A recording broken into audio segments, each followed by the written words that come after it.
Okay.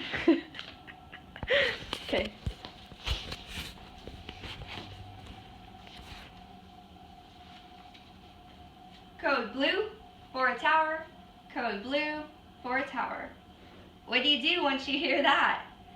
Don't freak out. It's fine. We're going to go through it. We're going to give you all of the things that you need to know and do during a code blue. So, what is a code first off?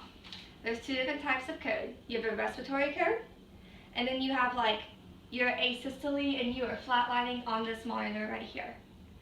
So you come in, you see that your patient here is blue. What do?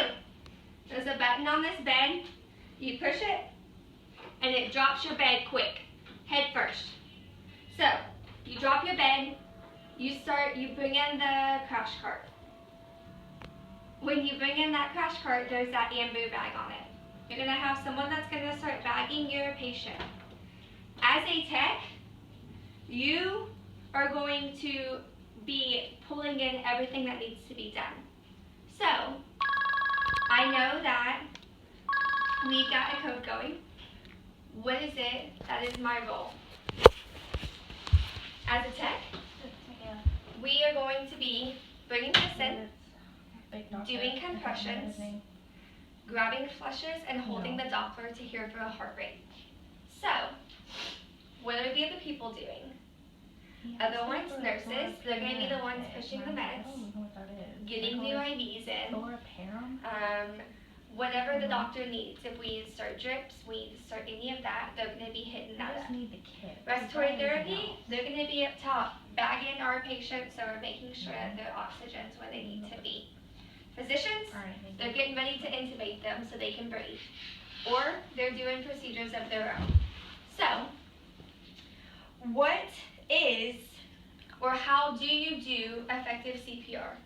According to AHA, American Heart Associations, you want to be fast and hard. You want to give them an effective 100 to 120 heart rate. And you want to start singing in your head, staying alive. So, your patient's here, you're about to start compressions. You want to get up on the bed, cross your hands over. You're going to put it right here because your heart's here. And you're literally going to compress down on your patient. If you're not getting to 100 to 120, you're not doing it hard enough. So, how long do we have after our first code starts? You've got about 15 seconds before they start to lose consciousness. You've got 30 to 60 seconds before they stop breathing and we need to consider intubating. Then you've got a couple minutes before our brain cells are irreversible and we cannot come back from it.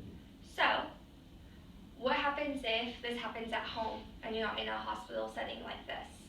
Don't be afraid to start doing compressions.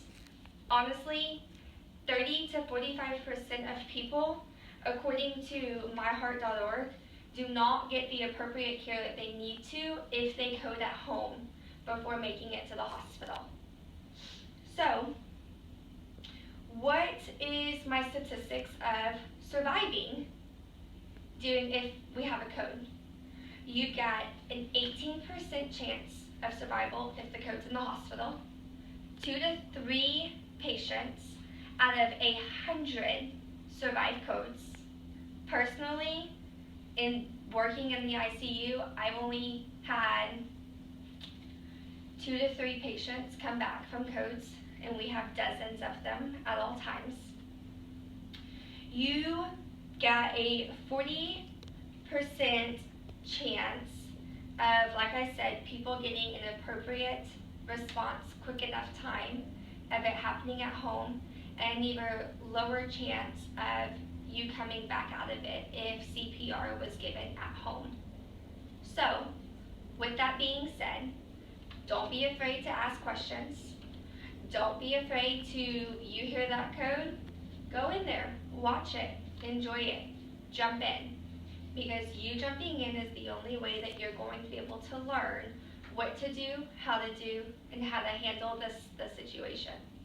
But mock codes work, and ask questions with all of your older techs. It will not be afraid to answer any, and just don't be scared to jump in on your first one.